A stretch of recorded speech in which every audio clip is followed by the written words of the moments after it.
Hello there, guys. Welcome back to Younes Talks Football. I hope all of you are doing well on this wonderful start to the weekend. Really, isn't it? I mean, us as Chelsea supporters, we are literally just chilling. We're relaxed. We're calm. We're watching all the games. Peace of mind. 3 points already in the bag. Convincing win. Happy days. If you didn't catch the review from last night where West Ham 1, Chelsea 5 was the agenda, go and have a look right here. Much appreciated and enjoy. We've got another game to start off though, this video. And then we're going to get to the news straight after. So make sure you stay till the end. But we got to talk about what's just went down at the Etihad. I got to be honest. I was watching and going, you know what? All right. Tottenham look all right. They look all right. But we know the history of the Tottenham. And we can't get carried away. When they got the first goal, I was like, okay, so far that seems like where it was heading. And as soon as they got the second, in fact, just before they scored the second, I was looking and going, you know what? Tottenham are playing really well. They're actually playing really well here. And they've got loads of energy. Then they got that second, and even then, I was like, nah, but you know what? We gotta wait. We gotta wait. We can't call it now because we know what the history of the Tottenham is. Am I right? Or am I right? Well, credit to Tottenham because it turns out that part of the history of the Tottenham is actually beating Man City constantly. Tottenham are turning into, if they're not already, Man City's bogey team. Every time City play Tottenham, they struggle. I don't know what it is. But today wasn't a case of, I think games of the past between the two clubs have mainly been Man City, have mainly been Man City are dominating, and then one chance slips and they're down 1-0. That wasn't the case today. Today, there was a system in place with some very heavy pressing from Tottenham. They were in City's faces constantly, just not allowing them to move the ball. If you actually look, how many clear-cut chances did City actually have? Barely any. No, it was a few. I say a few. I'm talking maybe on one hand if you're lucky. They would approach the box and then they'd get dispossessed, or they would just be sent backwards, or they would be sent out wide, or cross would come in and get cleared, and then the couple of times where, Haaland had a header, should have scored that. I have to say, I know he came on, but Bernardo Silva, I'm not singling him out, but I just want to make sure this is just an observation. Bernardo Silva is, I don't want to say washed. He's not washed. He's a good player, but he's on the decline. It's clear. He's not Bernardo Silva of the past. That's gone. He can't keep up.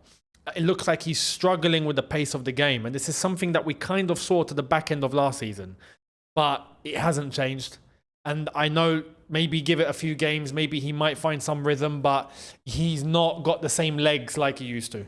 And I think now, when you've got ballers like Kudus, for example, today, Paulinho, even the front line, I thought Richarlison was an absolute menace.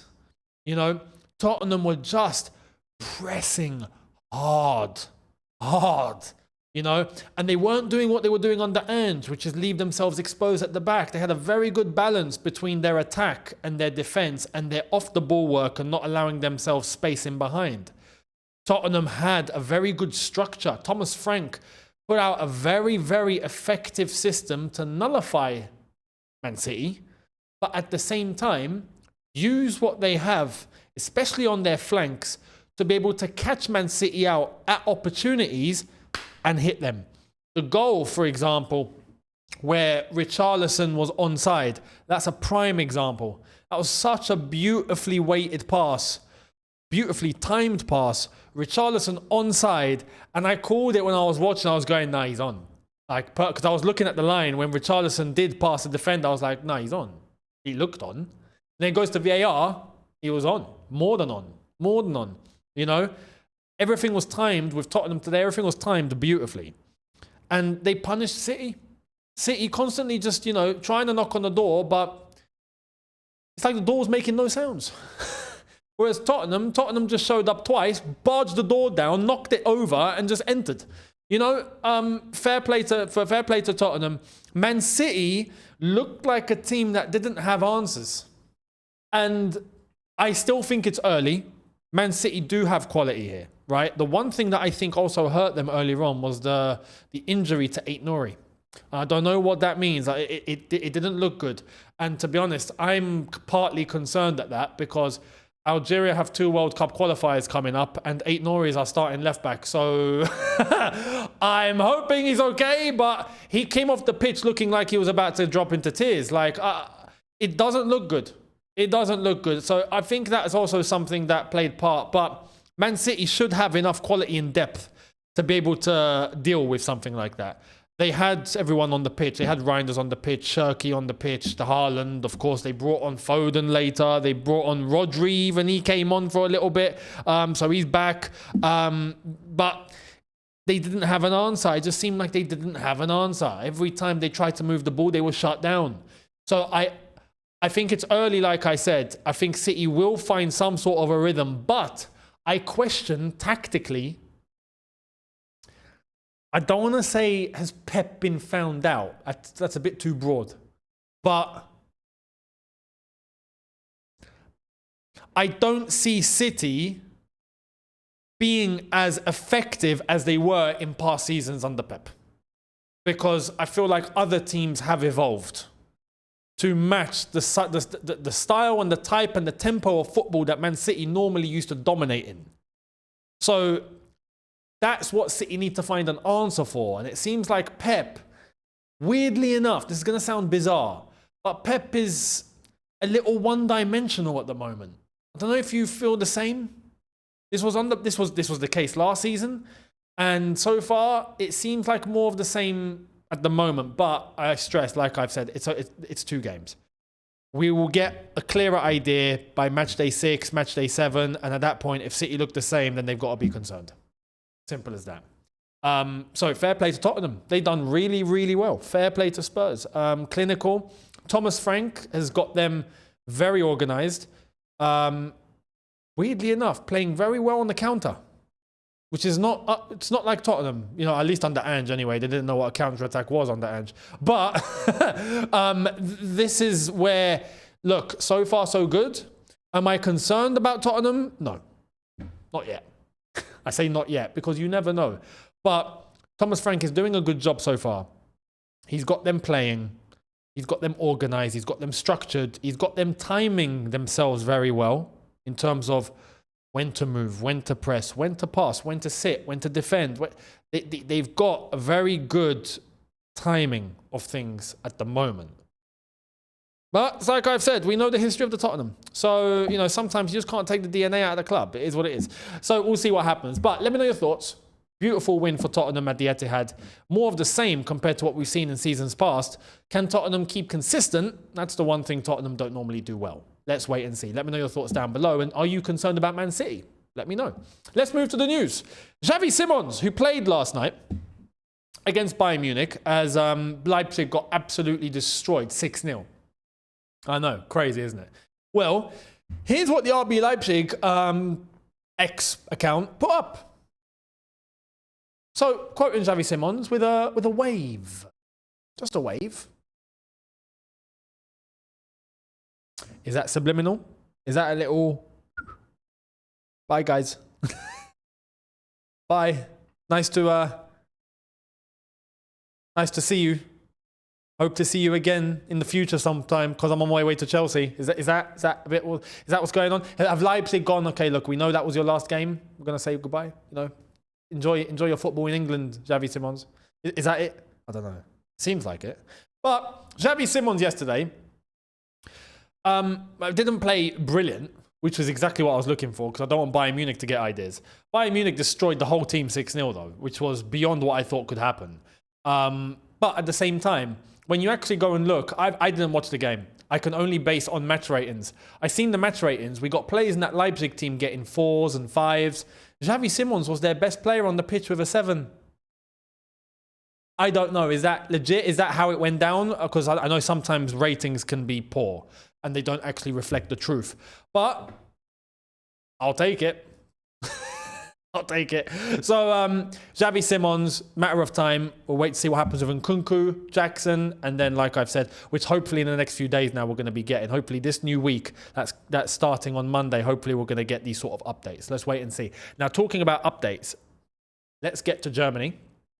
Here is Patrick Berger on Chukwuemeka and Anselmino and Dortmund. So, new talks between Borussia Dortmund and Chelsea for Carney Chukwuemeka and Aaron Anselmino took place. Things are progressing. Dortmund bosses Kell and Ricken travel to the UK for negotiations. Now back in Germany for today's match. Package around 25 million euros with a sell-on % for Chelsea. Chukwuemeka's permanent. Anselmino on a straight loan, no buy option. Charlie Cresswell from Toulon also on the Dortmund list as backup if Anselmino deal collapses. Don't. That's the easiest one to do. Do you know what I mean? But listen, you're now willing to pay some money. Chukwuemeka will be permanent. That means you can have Anselmino on a loan. There's no problem for that. There's absolutely no issue. So you don't need to go in for Charlie Cresswell. You don't need to go in for Charlie Chaplin.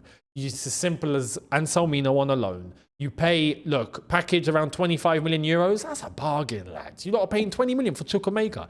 And we get a sell-on. I mean, that's fantastic as well. From Chelsea, I think that's the whole sell-on thing is actually going to pay dividends later, I think. That's a good business move.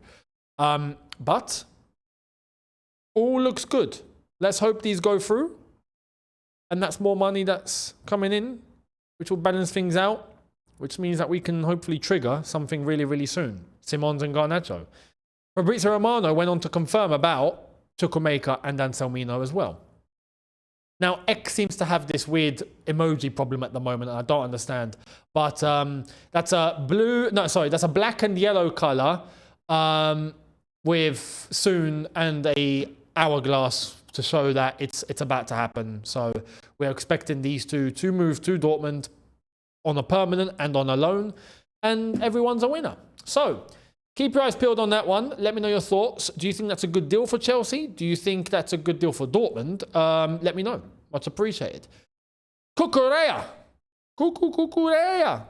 Signing a new contract. Here it is. Marco Correa says, my new contract is done and signed, as he tells the BBC. Exclusive story confirmed. We have this as well from the BBC saying yes, new contract is done. I'm very happy. The club gave me the confidence and I'm very happy to be here. Hopefully I will have a great year. Best believe, Marco Correa, best believe you will. He's turned into an absolute menace. And I think that Correa is now one of our standout players, one of the first names on the team sheet. We've got a nice structure at left back now with Hato there as well. Correa is, I'm very happy for him. New contract, you know, so he deserves it. Absolutely deserves it. I'm going to be curious to see what the contract says. How much? Is his salary increased? That's a key. Because the whole thing about Blueco and their structure is that, okay, they're getting players in on fairly low salaries. But at the bare minimum, to be fair, if players are playing really well, there should be an incentive there that if they get to a point where they're offered a new deal, the salary increases. And it increases to a level that they deserve. And if that's the case, then I think that's fair. You know, it's not just a case of, oh, okay, just cost cut. But it's a case of, look, we will give what the player deserves when he actually proves it. And I think that's based on merit. And Cucurella definitely deserves that. So I'm curious to see what his new salary will be. Let's wait and see on that one. But new contract, Marco Correa, congratulations. Absolutely deserves. Now, Donnarumma, PSG. I thought he left Paris at this point, but turns out he hasn't. We all know that, he released a statement.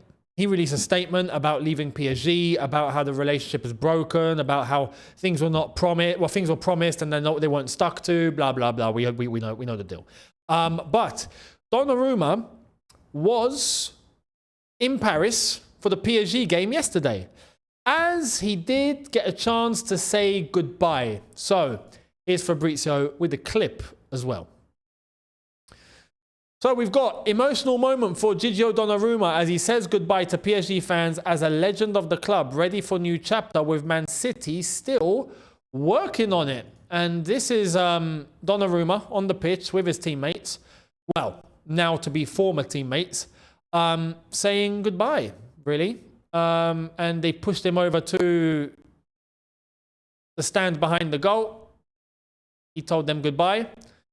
And that's really nice. To be fair, I think, you know, at the bare minimum, that's something that I didn't think he would get. And obviously his teammates later on were jumping up and down and celebrating with him. But he looks like he's on the way to Man City. And to be fair, I don't want to judge after one game. We can't judge after one game. But James Trafford had a clanger earlier on. That was the reason why Tottenham scored, you know, the second goal, if you remember. That was poor. What was James Trafford thinking? You know, proper old school Rob Sanchez era that. You know, I say old school because maybe Rob has actually turned it down a little bit. But James Trafford just with an absolute clanger. He still thinks he's at Burnley. But Donnarumma, he's leaving PSG. That's done. It's going to be City. It's going to be City. So we'll wait and see how that one turns out with Donnarumma at City. I think that's an upgrade. I think that's something that they absolutely need. Edison's leaving as well. We know this. Yeah, Donnarumma and Trafford will be two really good goalkeepers to have on the roster, to be fair, in the squad. So Donnarumma says goodbye. PSG have given him a goodbye. That's really fair of them. Fantastic. The team, his teammates have given him a goodbye. The fans have told him goodbye. It's very nice. There's no animosity. There's no hatred. There's none of this craziness that we see sometimes at clubs. It's all respect. And Donnarumma is probably now on his way to England to go and sign with Man City. So do you think he'll be a success at Man City? I think he's as good as anyone can get right now.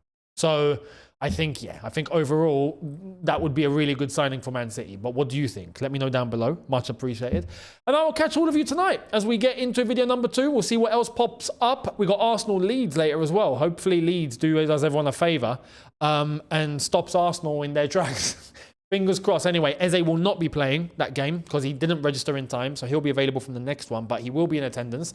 Let's wait and see what happens. But let me know your thoughts down below. Much appreciated. Subscribe, notification bell on, and I'll catch all of you tonight. Look after yourselves. See you then. Take care and peace.